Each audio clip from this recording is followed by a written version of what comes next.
अस्सलामुअलैकुम। बेटा हमारे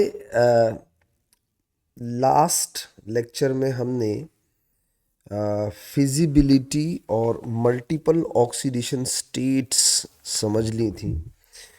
आज हम स्टार्ट करेंगे अपना एक नया टॉपिक। इसका नाम है नर्स्ट इक्वेशन बेटा, ठीक है। इसे हम कहते हैं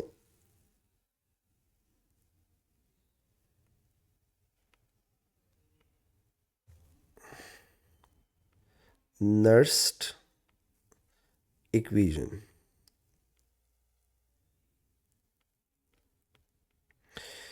इसे बहुत सारे लोग नॉन स्टैंडर्ड सॉल्यूशन का सेल पोटेंशियल भी कहते हैं, एक ही बात है। ये बेसिकली नॉन स्टैंडर्ड सॉल्यूशंस के लिए होता है, ठीक है। नॉन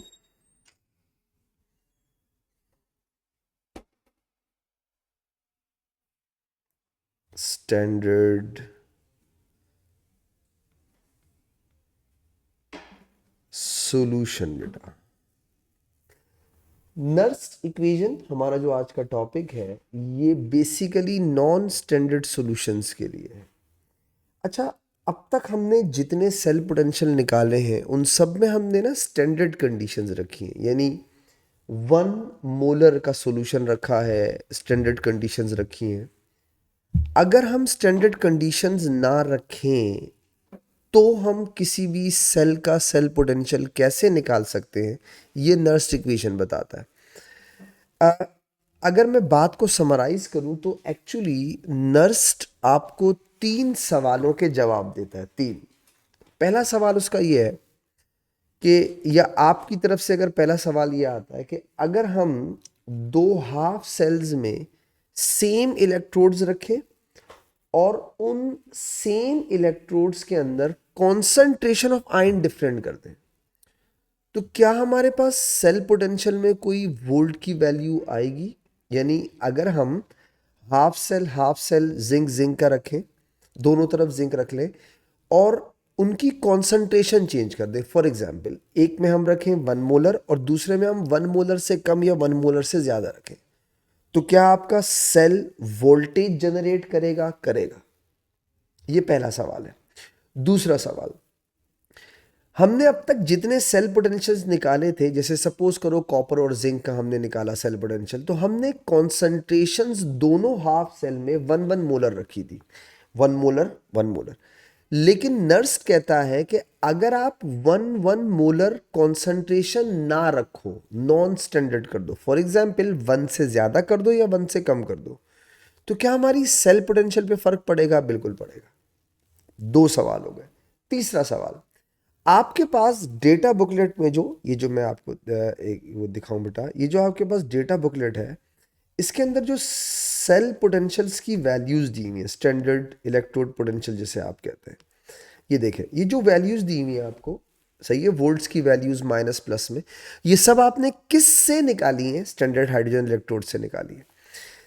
सवाल यह है कि जब आप ये स्टैंडर्ड हाइड्रोजन इलेक्ट्रोड से कंपेयर करके वोल्ट्स की वैल्यू निकाल रहे थे, उस वक्त आपने कॉन्सेंट्रेशन कितनी रखी थी बेटा? 1 मोलर। अगर आप 1 मोलर की कॉन्सेंट्रेशन ना रखें तो क्या ये जो वोल्ट वैल्यूज दी हुई हैं आपको, इन पे कोई फर्क पड़ेगा? बिल्कुल पड़ेगा।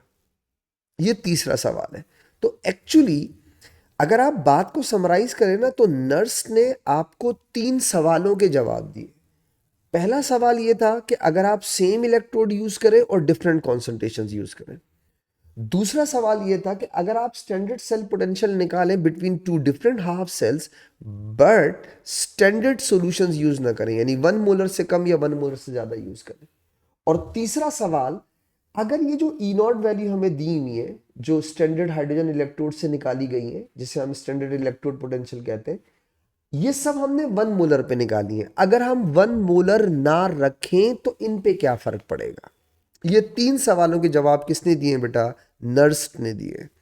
तो हम एक एक करके इन तीनों सवालों के बारे में इससे जानेंगे। नर्स्ट इक्वेशन है क्या, पहले मैं थोड़ी सी एक्सप्लेन कर दूं, फिर आगे बढ़ता हूं बेटा।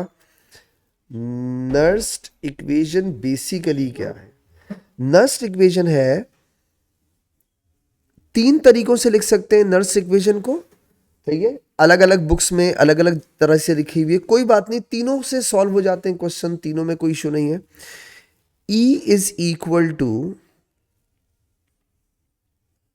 ई naught minus 0.0592 upon n log q, ये नर्स्ट इक्वेशन है, सही है। अच्छा, नर्स्ट इक्वेशन को लिखने के तीन तरीके हैं बेटा, ठीक है, आप किसी भी तरीके से लिख सकते हैं, ये एक तरीका है उनमें से। तो मैं चाहूंगा कि आप ना किसी एक ही तरीके को फॉलो करें, क्योंकि अगर आप डिफरेंट डिफरेंट मेथड से करेंगे ना तो फिर कंफ्यूज हो जाएंगे, तो एक ही उसमें करें, सब सही हो जाएगा। इसके बारे में मैं आपको थोड़ा सा एक्सप्लेन कर दूं यहाँ पे बेटा। ये जो E है ये आपका सेल पोटेंशियल होगा उस वक्त जब आप नॉन स्टैंडर्ड सॉल्यूशन यूज करेंगे, ये होगा सेल पोटेंशियल। ये स्टैंडर्ड इलेक्ट्रोड पोटेंशियल हो जाएगा बेटा आपका, जो भी आना चाह रहा हो। ये आपके number of moles of electron transfer, number of moles of electrons transfer है बेटा,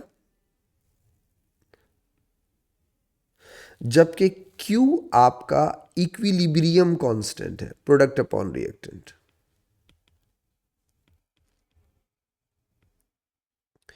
इक्विलिब्रियम कांस्टेंट, और जिसे बेटा आप कहते हैं प्रोडक्ट अपॉन रिएक्टेंट बेटा, ये वही चीज है, ठीक है। हम तीन सवालों के जवाब नर्स्ट से पूछेंगे, तीन सवालों के जवाब, ठीक है। मैं आपको हेडिंग्स में समझा देता हूं, बहुत आसान सा टॉपिक है।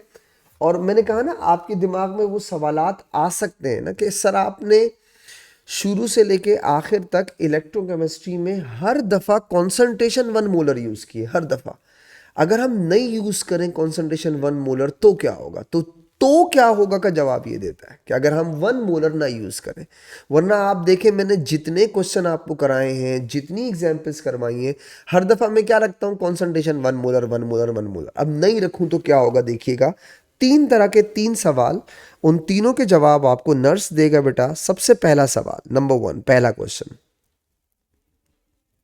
Same electrode with different concentration, same electrodes with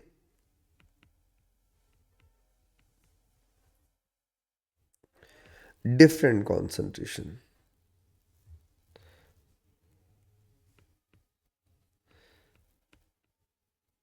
same electrode with different concentration। अगर मैं आपको एक एग्जाम्पल से समझाऊंगा तो शायद और जल्दी समझ में आ जाएगी। सपोज करो बेटा, मैं एक काम करता हूं, मैंने कॉपर 2+ आयन की कॉन्सेंट्रेशन ली है एक तरफ, किसी एक हाफ सेल में, सपोज करो 0.1 मोलर, और मैं दूसरी तरफ कॉपर 2+ आयन की कॉन्सेंट्रेशन ले रहा हूं, सपोज 0.8 मोलर। मैंने कॉन्सेंट्रेशन डिफरेंट कर दी। अब कॉन्सेंट्रेशन डिफरेंट करने से क्या होगा, बहुत सुकून से समझ में आ जाएगी बात को, जरा देखिएगा। फॉर एग्जाम्पल बेटा, अगर मैं देखें, जैसे एक बीकर बनाया मैंने एक और बीकर बनाया,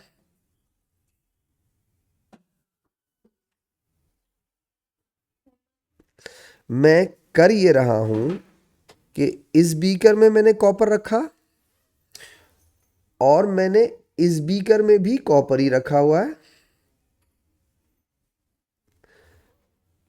ये रहा कॉपर, ये रहा कॉपर।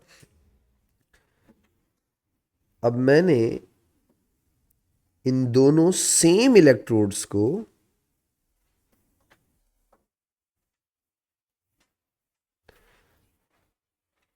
आपस में कनेक्ट किया थ्रू अ वायर, वोल्टमीटर।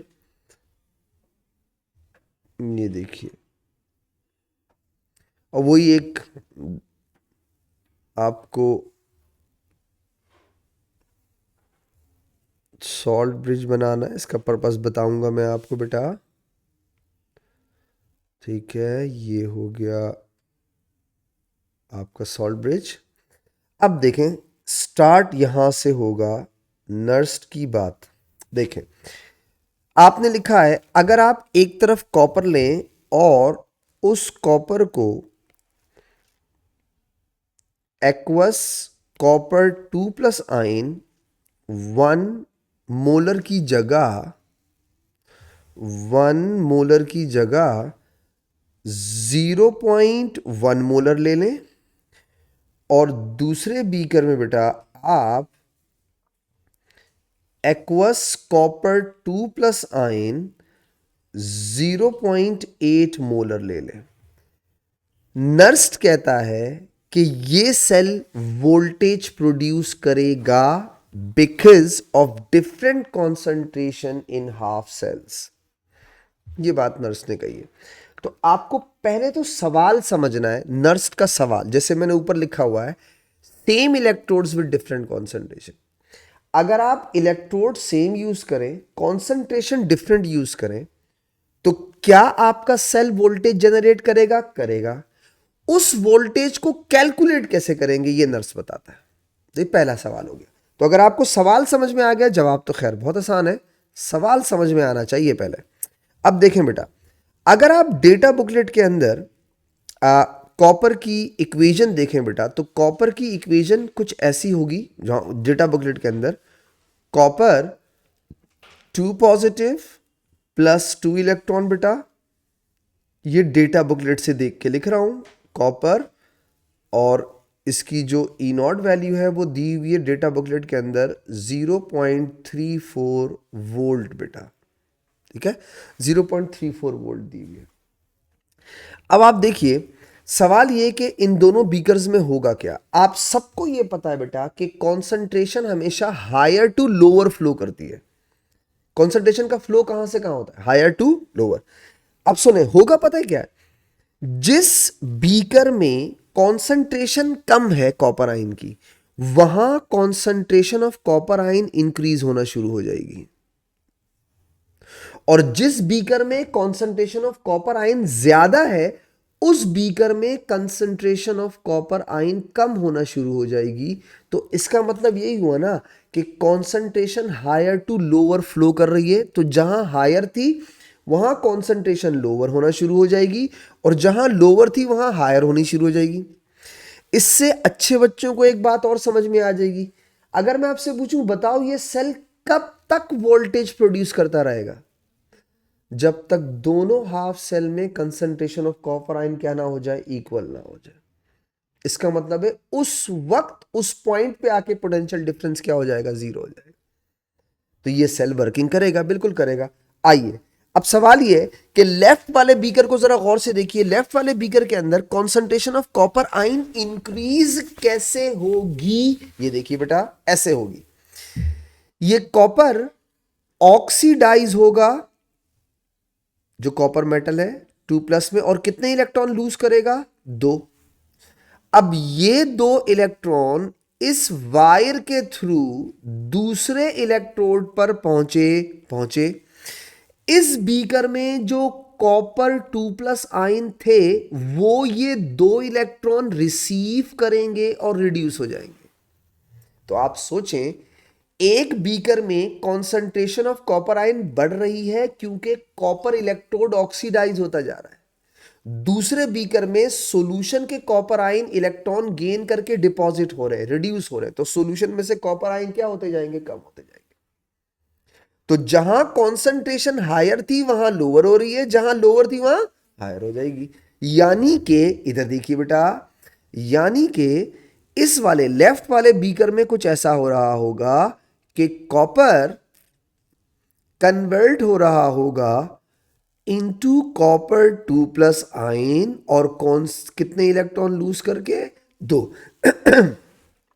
याद रखिएगा ये कौन सा वाला बीकर है, 0.1 मोलर वाला।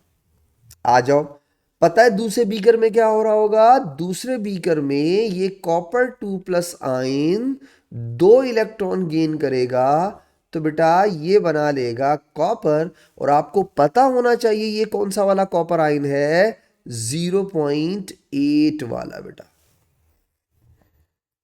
सही है, एक बीकर में ऑक्सीडेशन, एक बीकर में रिडक्शन हो रही है।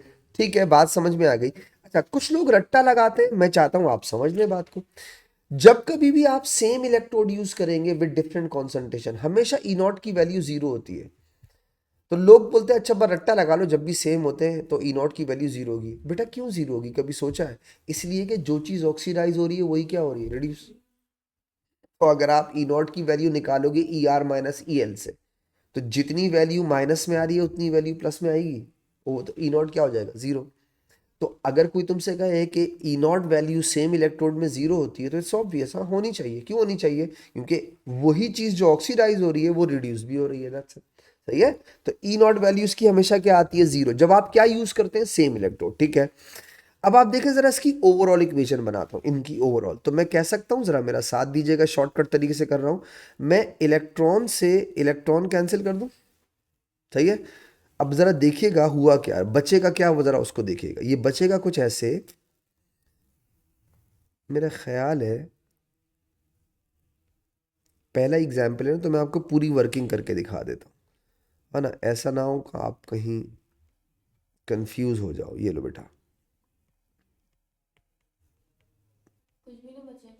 तो इसीलिए मैंने कहा था ना कि मैं आपको पूरी वर्किंग करके दिखाता हूँ, ताकि आप कंफ्यूज ना हो जाए। इसीलिए मुझे एकदम से ख्याल आया नहीं तो मैं डायरेक्ट करके आपको बता देता। मैंने कहा नहीं, ऐसे नहीं करते। अब ज़रा सुनिएगा, ये है 0.1 मोलर और ये है 0.8 मोलर वाला। ठीक है, एक तो ये मैंने लाइन बहुत क्लोज बना दी ना, देखिए बेटा, ये है 0.8 वाला। ठीक है, आप देखिएगा, आपने कहा ना सब कैंसिल हो जाएगा, ज़रा सुनिएगा बात को। हुआ क्या, आपने इलेक्ट्रॉन से इलेक्ट्रॉन कैंसिल किए, आपने कॉपर से कॉपर कैंसिल किया, ये कैंसिल नहीं होंगे। क्यों पता है? एक कौन सा कॉन्सेंट्रेशन वाला है, 0.8, और दूसरा कौन सा है, जी। ये देखिए, ये कुछ ऐसा हो जाएगा, देखिएगा, copper 2 positive gives you copper 2 positive, but कौन सा वाला बेटा, 0.1 मोलर वाला और 0.8 मोलर वाला। ओके, अब आप देखिए, चलिए ये आ गया हमारे पास। हम जरा देखते हैं ये सेल कितने वोल्टेज जनरेट करेगा, जरा देखिएगा। E is equal to E naught minus 0.0592 upon n log Q। Q का मतलब इक्विलिब्रियम कांस्टेंट। तो बेटा प्रोडक्ट अपॉन रिएक्टेंट निकालो, तो क्या बोलोगे, concentration of copper 2+ ion 0.1 molar वाला, प्रोडक्ट में अपॉन रिएक्टेंट कर दो बेटा। ये देखिएगा, कॉपर 2 पॉजिटिव कौन सा वाला बेटा, 0.8 मोलर वाला। अच्छा सुनो, यहाँ पे एक चीज़ और, ताकि कंफ्यूज ना हो जाओ बेटा, कुछ लोग इस फॉर्मूला में ऑक्सीडेशन अपॉन रिडक्शन भी लिखते हैं, एक ही बात है। मैं एग्जाम्पल देता हूँ, ज़रा गौर से देखिएगा, ऊपर के सेल में कॉपर 0.1 वाला ऑक्सीडाइज हो रहा है और कॉपर 0.8 वाला रिड्यूस हो रहा है। तो कुछ लोग इसे ना प्रोडक्ट अपॉन रिएक्टेंट की जगह क्या लिखते हैं, ऑक्सीडेशन अपॉन रिडक्शन। तो कंफ्यूज मत होइएगा, एक ही बात है। ठीक है, असल में नर्स इक्वेशन को लिखने के बहुत सारे तरीके हैं, तो बच्चे ना थोड़ा गड़बड़ कर देते हैं इसके अंदर, हालांकि सबके आंसर सेम ही आते हैं। अब आप देखें, चले हम इसकी वैल्यू पुट करते हैं और इसके आंसर निकालते हैं। ज़रा देखिएगा, आपने लिखा ई, मैं चाहूँगा आप अपने अपने कैलकुलेटर में एक दफ़ा इसे ट्राई करें। ई नॉट वैल्यू 0.0 होगी, मैंने अभी आपको थोड़ी देर पहले बताया क्यों होगी। जो चीज़ ऑक्सीडाइज हो रही है वही चीज़ रिड्यूस हो रही है, 0.0 592 upon number of moles of electron 2 बेटा, ठीक है, जो ट्रांसफर हो रहे हैं, लॉग हो जाएगा 0.1 अपॉन 0.8। अगर आप इसे कैलकुलेट करके बता दें में बेटा तो ये बेहतरीन काम हो जाएगा।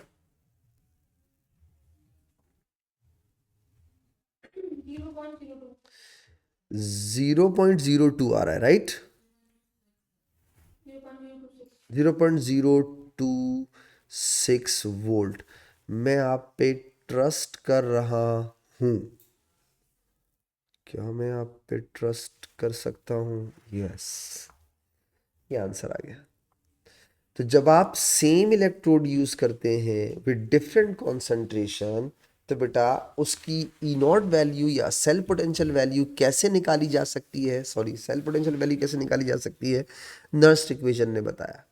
तो नर्स्ट इक्वेशन ने बेसिकली 3 सवालों के जवाब दिए, उसमें से पहला सवाल ये था बेटा, नंबर 1, ठीक है। अगर मैं वो नहीं बनाऊंगा, ठीक है, मतलब सेल डायग्राम नहीं बनाऊंगा। अब तो आपको बात समझ में आ गई है ना, तो आप इंशाल्लाह खुद ही कर लेंगे, देखिएगा। एक सवाल मैं और करता हूं, जरा देखें। सपोज करते हैं बेटा एक सवाल और। अब इसमें मैं सेल नहीं बनाऊंगा, ठीक है। Look at here, I think दो दो सवाल भी सॉल्व कर लो हर क्वेश्चन के, तो आपको समझ में आ जाएगी बात। इसी का नंबर 2 सेकंड सवाल बोलता हूं, जरा देखिए। सपोज करो बेटा, अगर एक तरफ जिंक 2+, जिंक और जिंक आयन की बात कर रहा हूं, जिंक 2+ की कॉन्सेंट्रेशन रखी गई हो 0.2 मोलर, और बेटा एक तरफ जिंक की कॉन्सेंट्रेशन रखी गई हो 2.3 मोलर। चलो ठीक है, एक तरफ 2.3 कर दी, एक तरफ 0.2 कर दी, चेंज कर दी मैंने, नॉन स्टैंडर्ड ले ली। अब जरा देखिएगा, आपको जिंक के अंदर डेटा बुकलेट के अंदर जिंक की सिर्फ एक इक्वेशन नजर आएगी, पता है वो क्या होगी? Zinc 2 positive plus 2 electron gives you the zinc, और इसकी वैल्यू दी होगी -0.76 वोल्ट, ये दी होगी, ठीक है। अच्छा, अब आप ऑब्वियस बात है भाई, एक तरफ जिंक है और वो जिंक आयन में डिप है 0.2 मोलर के सॉल्यूशन में, दूसरी तरफ जिंक है और वो जिंक आयन के सॉल्यूशन में डिप है 2.3 मोलर में। तो जहां पर कॉन्सेंट्रेशन कम है वहां कॉन्सेंट्रेशन इंक्रीज होना शुरू होगी, और जिस बीकर में कॉन्सेंट्रेशन ज्यादा है बेटा, उस बीकर में कॉन्सेंट्रेशन कम होना शुरू होगी। होगा क्या?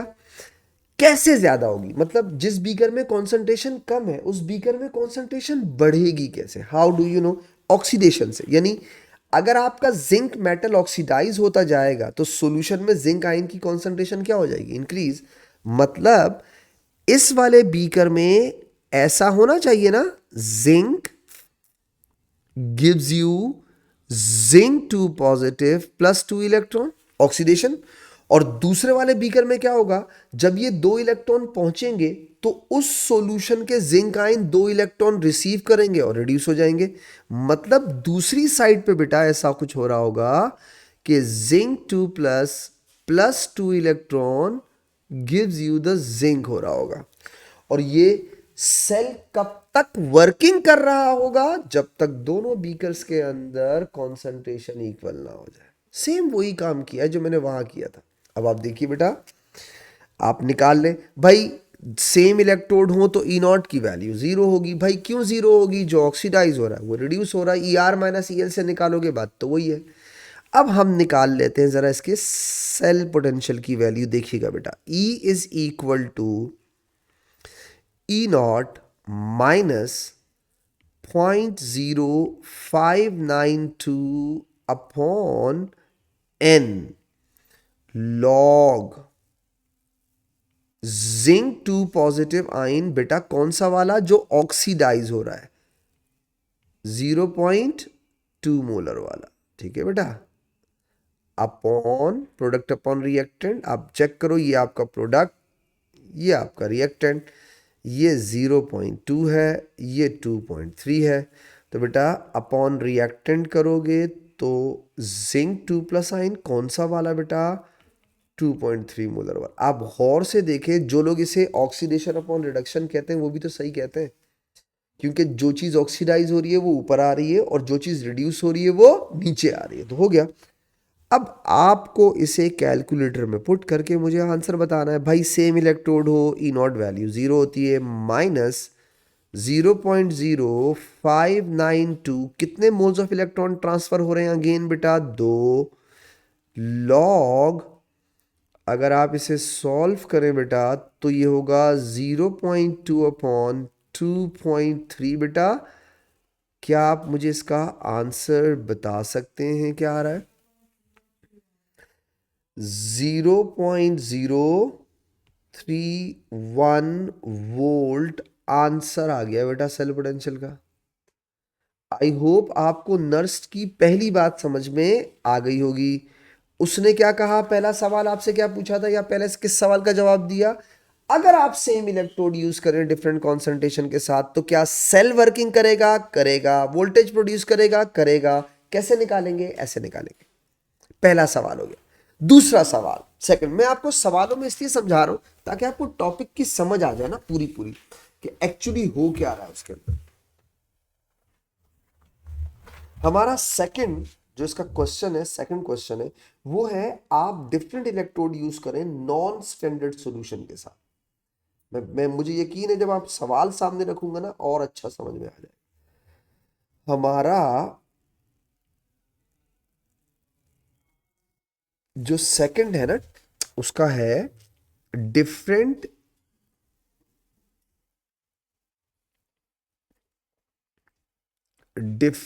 इलेक्ट्रोड्स हाफ सेल्स की बात कर रहा हूं बेटा, different with non standard solutions बेटा। अच्छा, देखो ये सवाल ना बच्चों के दिमाग में आता है कि जब हम लोग सेल पोटेंशियल निकाल रहे थे ना, नॉर्मली हम जब सेल पोटेंशियल निकाल रहे थे तो उस वक्त ना बच्चों के दिमाग में आता है, सर आप बार बार 1 मोलर 1 मोलर 1 मोलर लेते हैं, 1 मोलर नहीं लें तो क्या होगा? अब जवाब मिला, अगर 1 मोलर ना लें तो क्या वो जो हमने सेल पोटेंशियल की वैल्यूज निकालते हैं E R minus E L से, उन पे फर्क पड़ता है? बिल्कुल पड़ता है, चेंज हो जाएंगे अगर आप 1 मोलर नहीं यूज करेंगे। जैसे मैं आपको छोटी सी एक एग्जाम्पल देता हूँ, जरा देखिएगा। सपोज करो मैं आपको एग्जाम्पल दे देता हूँ, कोई ऐसी एग्जाम्पल जो आपने पहले स्टैंडर्ड से की हुई है तो मैं उसे नॉन स्टैंडर्ड में करवाता हूँ। जैसे फॉर एग्जाम्पल कॉपर और जिंक ले लेते हैं, ठीक है। सपोज करो कॉपर की कॉन्सेंट्रेशन ले रहा हूं मैं, फॉर एग्जाम्पल बाबू, इसे मैं कर देता हूं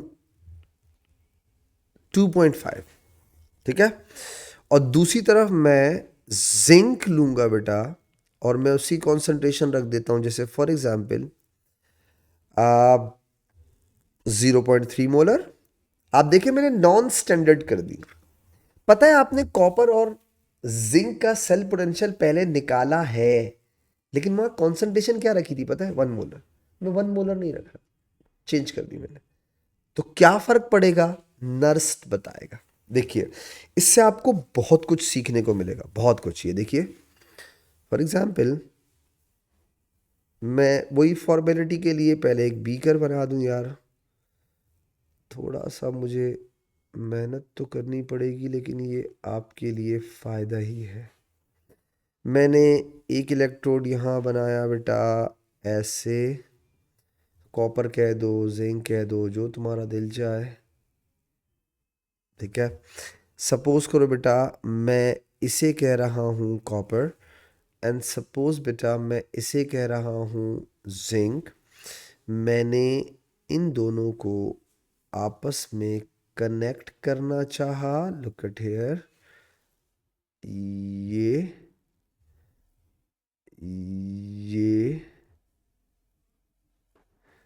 और मैंने बीच में लगा दिया एक वोल्ट मीटर, इसे मैंने डिप किया।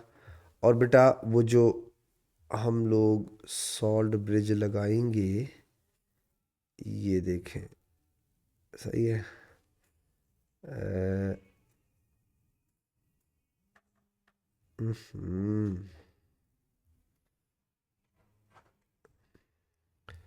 I hate you. ये ले बेटा, अब सही है, ठीक है। अच्छा, अब मैंने किया क्या, फर्क क्या है दोनों? फर्क ये है, इधर मैंने पहले जब समझाया था तो मैंने 1 मोलर लिया था। अब आप देखें, मैं कह रहा हूं एक्वस कॉपर 2+ आयन ले रहा हूं मैं 2.5 मोलर बेटा। कुछ भी ले सकते हैं, ये वैसे नहीं कि मैंने अपने दिमाग में कुछ भी XYZ, 1 मोलर मत लो बस, बाकी मर्जी आपकी, कुछ भी ले लो। ये देखो बेटा, मैं यहां ले रहा हूं जिंक की कॉन्सेंट्रेशन, यानी कि बेटा एक्वस जिंक 2+ आयन, और मैं ना 0.3 मोलर ले रहा हूं, ठीक है। मैंने कहा ना, इससे आपको सीखने को बहुत कुछ मिलेगा। अब देखिए, डेटा बुकलेट के अंदर जो इक्वेशंस हैं उन्हें समझिएगा। देखो, डेटा बुकलेट के अंदर कॉपर की इक्वेशन है copper 2+ +2 electron gives you the copper, और वैल्यू है बेटा 0.34 वोल्ट, ये गिवन है। डेटा बुकलेट खोल के देखेंगे बेटा तो आपको एक और इक्वेशन नजर आ जाएगी जिंक की, और वो होगी zinc 2+ +2 electron gives you the zinc, और ई नॉट वैल्यू आपको दी होगी बेटा -0.76 वोल्ट। अब आप इन दोनों की ई नॉट वैल्यू को देखकर बता सकते हैं किस में ऑक्सीडेशन और किस में रिडक्शन हो रही होगी। पॉजिटिव वाला यानी कॉपर में क्या हो रही है, रिडक्शन, और नेगेटिव वाले में, मानते हो? इससे एक और चीज सीख गए। क्या चीज सीखे सर? इसका मतलब यह हुआ, जब हम सेम इलेक्ट्रोड यूज करते हैं तो कॉन्सेंट्रेशन डिसाइड करती है ऑक्सीडेशन रिडक्शन, हाँ। और जब हम डिफरेंट इलेक्ट्रोड यूज करते हैं तो again E not value decide करती है ऑक्सीडेशन रिडक्शन, हाँ। तो ये दो अलग अलग बातें। अगर आप सेम इलेक्ट्रोड यूज करोगे तो फिर कॉन्सेंट्रेशन डिसाइड करेगी कहां पे ऑक्सीडेशन और कहां पे रिडक्शन हो रही है। लेकिन अगर आप डिफरेंट इलेक्ट्रोड यूज कर रहे हैं तो फिर simply E not value decide करती है कि कौन ऑक्सीडाइज और कौन रिड्यूस होगा बेटा, दैट्स इट। इसका मतलब ये हुआ कि जिंक वाली साइड पे ऑक्सीडेशन होगी बेटा, और कॉपर वाली साइड पे रिडक्शन होगी। तो मैं डायरेक्ट इन्हें उसी फॉर्म में लिखता हूं, जरा देखिएगा यहां क्या हो रहा होगा, जरा बेटा बात सुनिएगा। यहां हो रहा होगा जिंक साहब ऑक्सीडाइज होंगे, ठीक है, और कितने इलेक्ट्रॉन लूज करेंगे बेटा, 2 इलेक्ट्रॉन हमेशा ऑक्सीडेशन से रिडक्शन की तरफ जाते हैं। इस बीकर में कॉपर 2+ आयन वो 2 इलेक्ट्रॉन गेन करेंगे। तो मैं डायरेक्ट क्या कर रहा हूं, जो कुछ हो रहा है ना वैसे ही इक्वेशन भी लिख देता हूं, ताकि वो फ्लिप करो इसको, उसको चक्कर ही खत्म हो गया। अब जैसे फॉर एग्जाम्पल इस वाले बीकर में हो रहा है बेटा, इस वाले बीकर में हो रहा है zinc gives you the zinc 2 positive +2 electron बेटा, और इस बीकर में हो रहा है copper 2+ +2 electron gives you the copper। इस दफा आपकी ई नॉट वैल्यू 0 नहीं होगी, क्यों? सेम इलेक्ट्रोड नहीं है ना, ऑक्सीडाइज कोई और हो रहा है और रिड्यूस कोई और हो रहा है। जरा मैं जल्दी से यहां पे इनकी ई नॉट निकाल लूं बेटा, ER-EL। रिडक्शन हुई कॉपर में -0.76। आप चेक कर लें बेटा, आपकी एक ई नॉट वैल्यू आ जाएगी 1.10, यही आ रही है, ये आ गई आपके पास, हो गया। अब हम वैल्यू पुट करेंगे आंसर। पहले हम ओवरऑल इक्वेशन बना ले बेटा, ये देखिएगा ओवरऑल इक्वेशन बना लेता हूँ।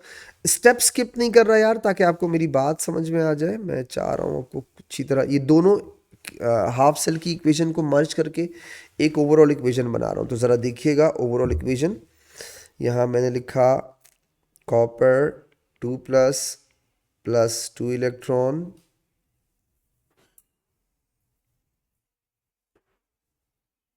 gives you the copper। नीचे वाली इक्वेशन को देखिएगा बेटा, जिंक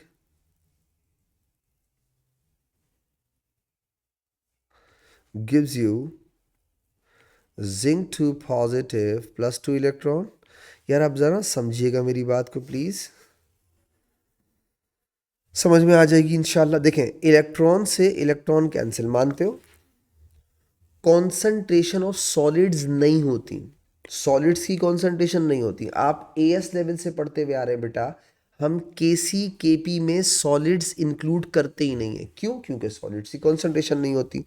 तो मैं कॉपर से जिंक नहीं हटा रहा हूं बेटा, मैं सॉलिड सॉलिड हटा रहा हूं। जरूरत ही नहीं है मुझे, क्योंकि सॉलिड्स की कॉन्सेंट्रेशन नहीं होती। अब आप देखें आपके पास क्या बचेगा। कॉपर 2 पॉजिटिव आपके रिएक्टेंट में आ गया, चेक करें।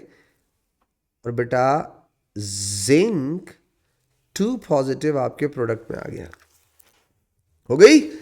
ये देखें बेटा, जिंदगी में सुकून आने वाला है। ये देखिएगा, E is equal to E0 minus 0.0592 upon N log product upon reactant. अब तो चक्कर ही नहीं है ना, आसान ही है। ऊपर रखा जिंक प्रोडक्ट में है बेटा, नीचे रखा आपने कॉपर।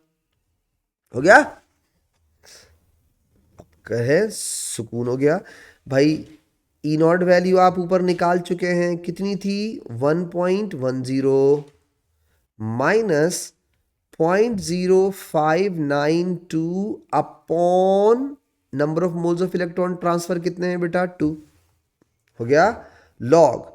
चले भाई, कंसंट्रेशन ऑफ जिंक कितनी थी? 0.3। बेटा कॉन्सेंट्रेशन ऑफ कॉपर आयन कितनी थी? 2.5। है कोई क्लास में एक पढ़ा लिखा बच्चा जो मुझे इसकी वैल्यू पुट करे बेटा, मुझे इसके आंसर्स बताए कि आपकी ई सेल कितनी आ रही है? आप चेक करें जब आप नॉन स्टैंडर्ड सॉल्यूशन लेते हैं तो।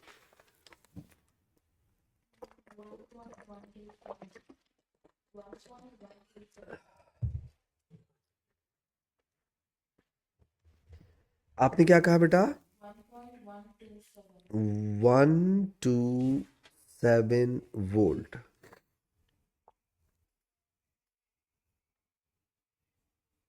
अच्छा, एक छोटा सा फैक्ट समझाता हूं, फिर थर्ड वाली बात में और अच्छा समझ में आ जाएगा, कोई बात नहीं। लेकिन यहां पे एक छोटा सा फैक्ट पहले समझ लो। देखिए बेटा, जब आपने 1 मोलर सॉल्यूशन यूज किया था तो this was the cell potential value 1.10, मानते हो? क्या थी? 1.10। लेकिन जब आपने नॉन स्टैंडर्ड सॉल्यूशन यूज किया तो आपके वोल्ट्स बढ़ गए, मानते हो? आप देखो 1.1 से कितने हो गए? 1.127 हो गए, मानते हो?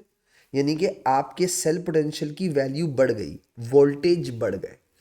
अच्छा, ऐसा हुआ क्यों? ऐसा क्यों हुआ?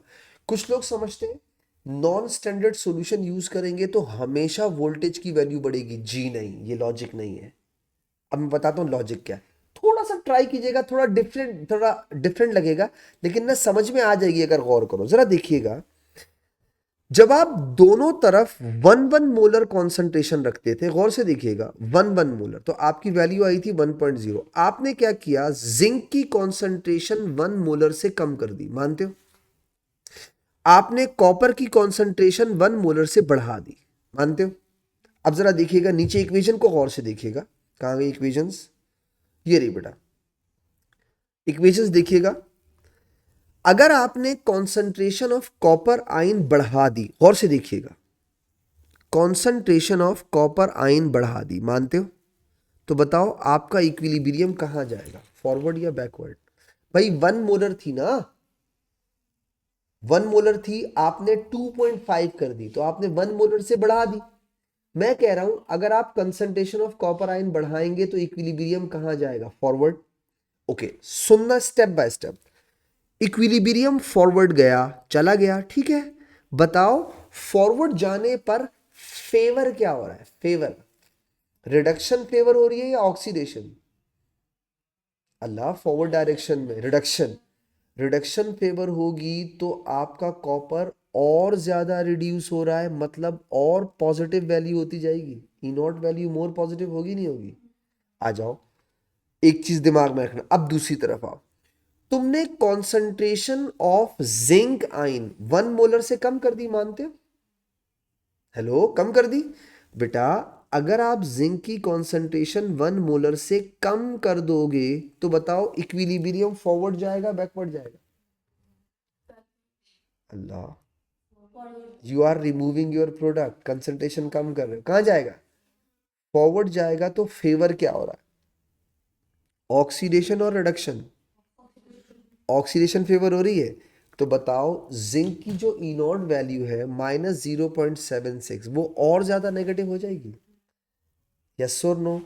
आपने क्या हरकत की, अगर आप उस पर थोड़ा गौर कर लेना, जिंदगी में सुकून।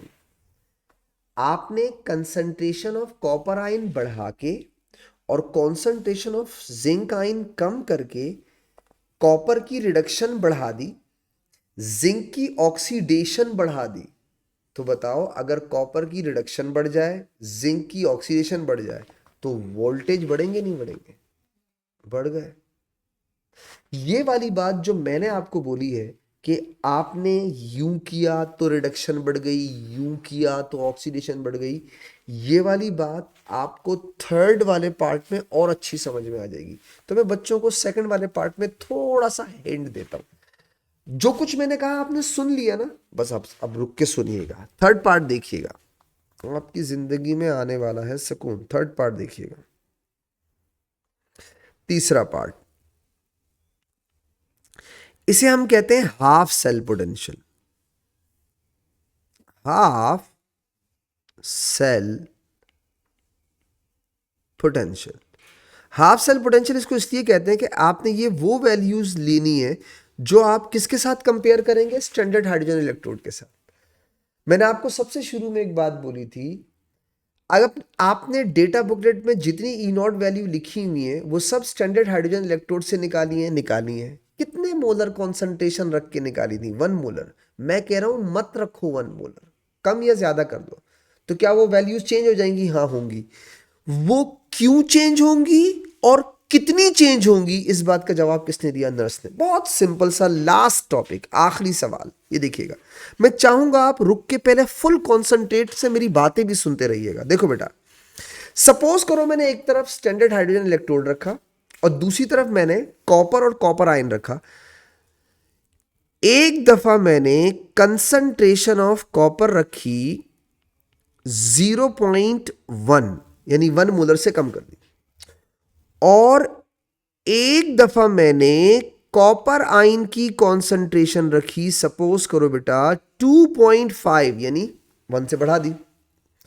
अब मैं चेक करता हूं होगा क्या, जरा बात सुनिएगा। देखो बेटा, डेटा बुकलेट के अंदर कॉपर की जो इनॉट वैल्यू है वो सब आपको पता है।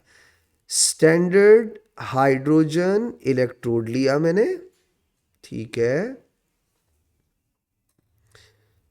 पहला सवाल है ना, तो मैं आपको पूरी तमीज से समझाता हूं। पहला सवाल ये देखिएगा बेटा,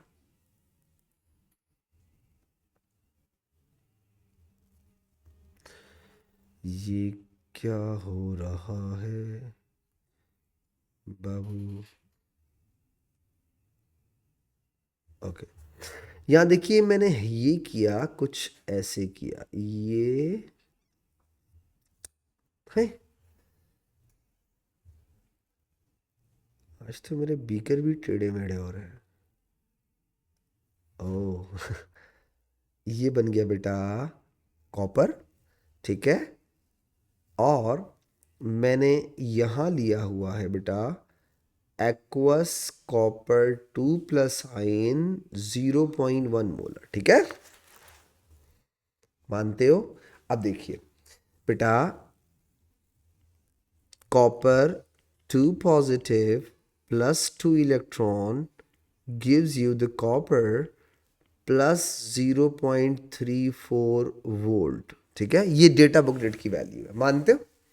अच्छा, अब मैं आपसे फिर एक सवाल पूछूंगा तो आप प्लीज जवाब दीजिए।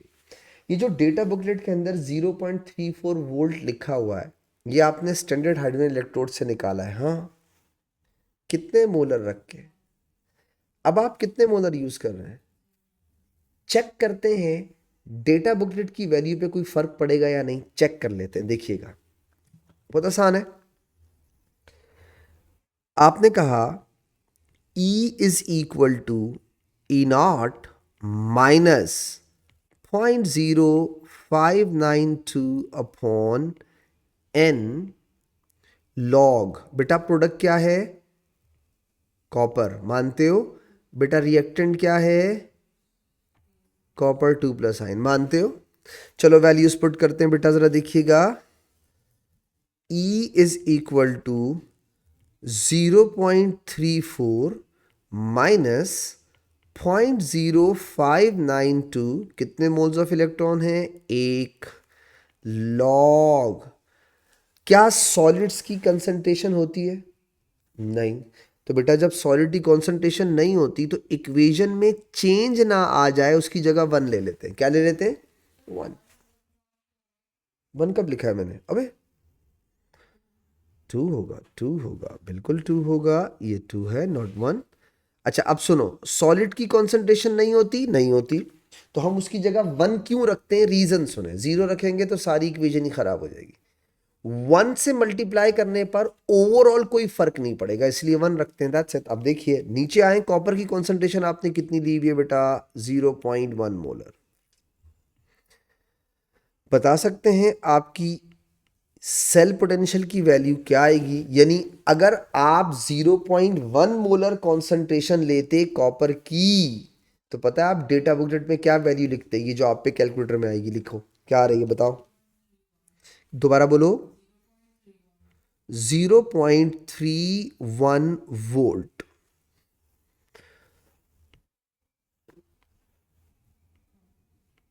E is equal to 0.31 volt हो गई। दोबारा सुनिएगा बेटा, मैं ये पहला केस हो गया, दूसरा केस देखिएगा, बात समझ में और अच्छी आ जाएगी। दूसरा केस देखिएगा, SHE है, ठीक है, स्टैंडर्ड हाइड्रोजन इलेक्ट्रोड है। दूसरी तरफ आपने फिर वही काम किया बेटा, एक बीकर में आपने कॉपर रखना है,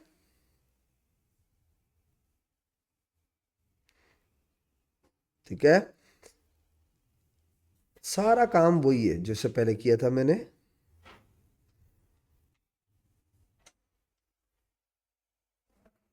ओके, यहां आपने लिया कॉपर बेटा। इस दफा आपने क्या किया है? एक्वस कॉपर 2 प्लस आइन कितना लिया था मैंने? 2.5। ठीक है बेटा, ये वही चीज है। हम चेक करना चाह रहे हैं अगर डेटा बुकलेट में ऐसा कुछ होता तो क्या होता। अब देखिएगा, आपको पता होनी चाहिए डेटा बुकलेट में जो वैल्यू दी हुई है ऑलरेडी वो कितनी है। 2 electron gives you the copper, और वैल्यू है आपके पास बेटा प्लस 0.34 वोल्ट, मानते हो? चलो आ जाओ, अब जरा काम करते हैं, इसको जरा देखिएगा। आपने कहा बेटा E is equal to E naught minus 0.0592 upon N log. बेटा प्रोडक्ट क्या है? Copper solid. रिएक्टेंट क्या है? कॉपर 2 प्लस आइन। आ जाओ जरा ई नॉट वैल्यू निकालते हैं, सॉरी ई वैल्यू निकालते हैं। ये हो गई 0.34 माइनस 0.0592 अपॉन 2 लॉग। सॉलिड्स की कंसंट्रेशन नहीं होती तो 1 रखो ताकि इक्वेशन पे फर्क ना पड़े। नीचे 2.5 रखो बेटा, निकाल लो ई की वैल्यू। क्या बोला? 0.35 बोला तुमने, वेट करना जरा।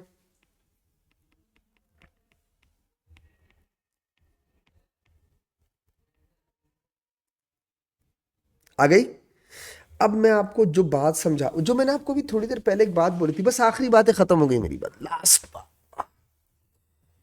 थोड़ा तवज्जो से सुनिएगा। आखिरी बात ये बताओ,